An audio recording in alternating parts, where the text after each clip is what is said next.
Okay, so one thing I forgot to mention when I reviewed GMK, Giant Monsters All-Out Attack, yesterday, was that the movie ended on a cliffhanger. After Godzilla blew up, his heart was still at the bottom of the ocean, beating, and then it just plays the Godzilla theme and cuts to credits. For a long time, it was the creepiest shot in any Godzilla movie, until Shin Godzilla came out with its even creepier final shot. Ooh, that thing still gives me nightmares. So, would they follow up with this? Did we even find out what happens to the Godzilla heart if he's able to rebuild himself? No, reboot the series once again.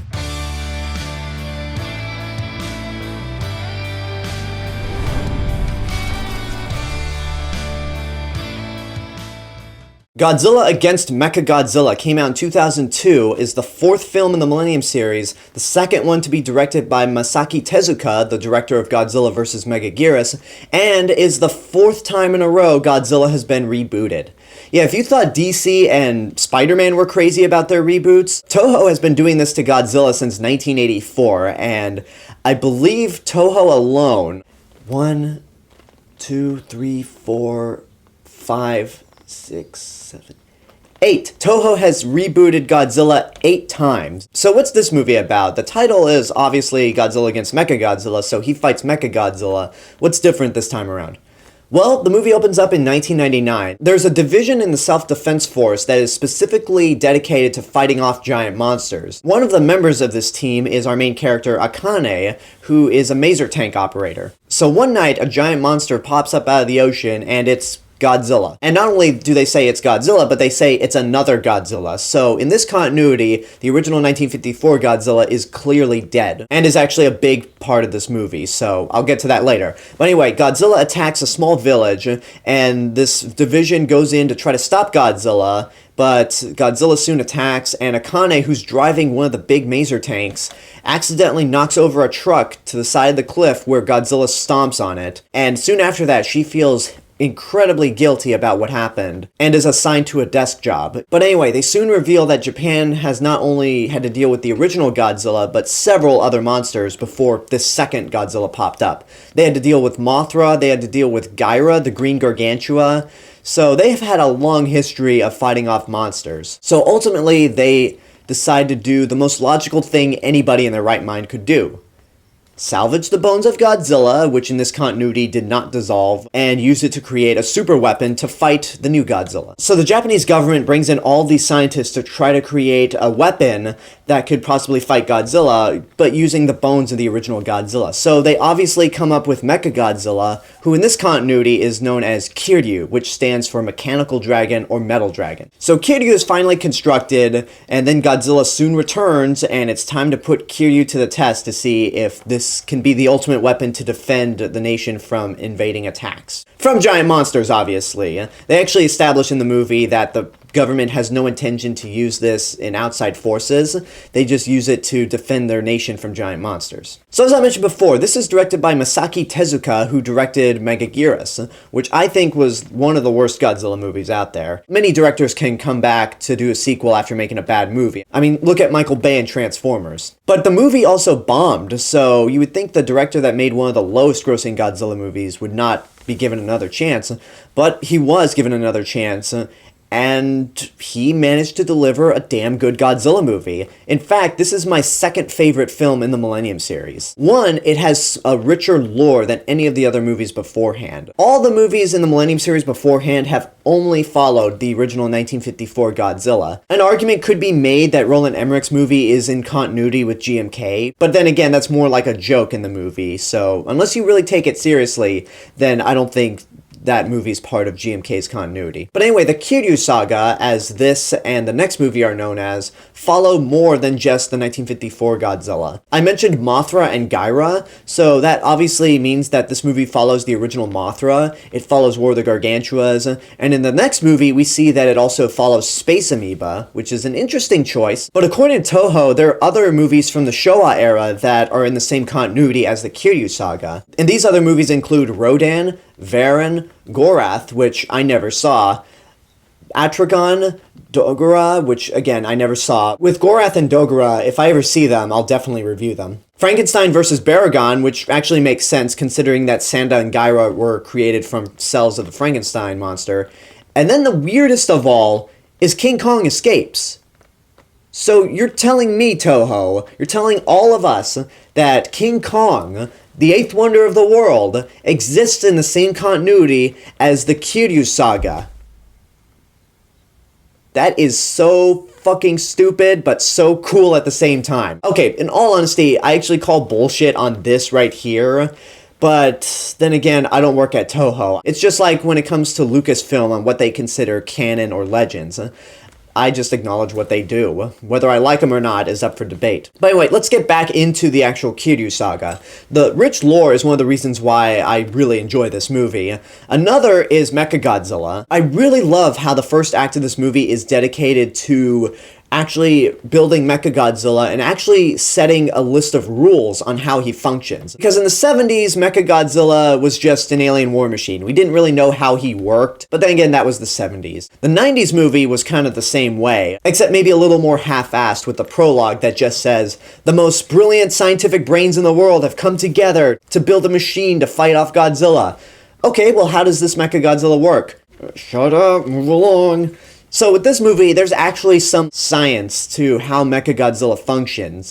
It's not real at all, it's completely implausible, but at least they set some ground rules. There's a DNA computer that Mechagodzilla runs on where it can kind of think independently at points, which sometimes can go horribly wrong. I'll get to that a little later. They established that he only has a limited amount of time to fight, which is 2 hours, and that they can recharge him if necessary. He has the ultimate super weapon called the Absolute Zero Cannon, which freezes anything to absolute zero and is able to crush whatever it freezes. And it's actually pretty cool to see them create Kiryu and just go over how he works. That way, there's a little more at risk, and we know what's going to happen when he fights Godzilla. And this is actually my favorite design for Mechagodzilla. Originally, I liked the 70s Mechagodzilla over the 90s just because that one looked meaner than the 90s one, because the head of the 90s Mechagodzilla looked so dumb. But the Millennium series is a good mesh of the two. It looks more realistic, it looks like it's made of metal, but it still looks meaner and is definitely more updated for when this movie came out. And also, what makes this Mechagodzilla better than the 90s one is that he's a brawler. He moves pretty quickly, he's very good at hand-to-hand combat, he has a longer tail which he can actually use as a weapon, so he manages to put up a really damn good fight against Godzilla without constantly having to resort to missiles and lasers like the 90s one did. But the only reason Mechagodzilla is as good of a fighter as he is because of his pilot, Akane. Akane is played by Yumiko Shaku, who is actually one of the most popular actresses in Japan in the last decade, and in a way her character is similar to Kuriku in the sense that they go through the same thing in the prologue of the film, but Akane is more interesting because she feels a level of guilt. When she's offered the chance to pilot Kiryu by her superior from back in the day, she uses this as an opportunity to not only prove to herself that she can do this, but also to her squad members who've gained a little distrust after that little incident in 1999. And Yumiko Shaku actually gives a really good performance, and she's actually one of the more interesting human characters in a Godzilla movie. Not since Katsura in Terror of Mechagodzilla have I seen a human character that I actually gave a shit about. And I mentioned beforehand that Kiryu can have a mind of its own because of the DNA computer. We see little hints of that here and there when there's a little bit of dynamic, not a lot, but a tiny bit of dynamic between Akane and Kiryu. That's when we get to the big final act of the movie, because the first act of the movie, when Kiryu is just established and he's sent out to fight Godzilla, this is where the DNA computer kind of bites everyone in the ass. So in the first encounter with Godzilla, Kiryu manages to prove himself to be really tough against Godzilla. So they start to activate the Absolute Zero Cannon to stop Godzilla where he stands. But then Godzilla roars, and that activates some sort of genetic memory inside Kiryu to where it thinks it's the 1954 Godzilla, and then goes on a rampage after Godzilla retreats back into the ocean. And once again, it raises the stakes, because with Mechagodzilla and Mogira from the 90s, they didn't really have any problems. They didn't really malfunction unless they were damaged in combat. But with this, you have a DNA computer that can glitch out and cause what you created to turn against you. And it's a good way to get in an evil Mechagodzilla. When Kiryu goes on the rampage, it's a ton of fun to watch. Even though we all know if this actually happened, if we all had the technology to actually create a Mechagodzilla and it went on a rampage because of a glitch, that shit would be shut down immediately. It would never have been given a second chance. But if they didn't give Kiryu and Akane that second chance, we wouldn't have had the rest of this movie, which is badass. And one thing I really like about the movie is that it doesn't kill Godzilla this time around. After the big final battle, Absolute Zero is finally used against Godzilla, where it creates a giant explosion in the water and basically freezes the explosion. And then the ice cracks and Godzilla has survived, but he has an injured eye, a broken arm, and there's a big hole in his chest.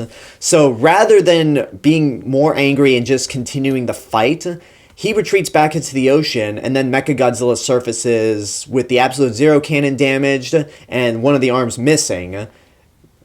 You know what? I actually didn't get the parallel between how both Godzilla and Kiryu were damaged with the exact same injuries. So yeah, I think this is definitely one of the better Godzilla movies made.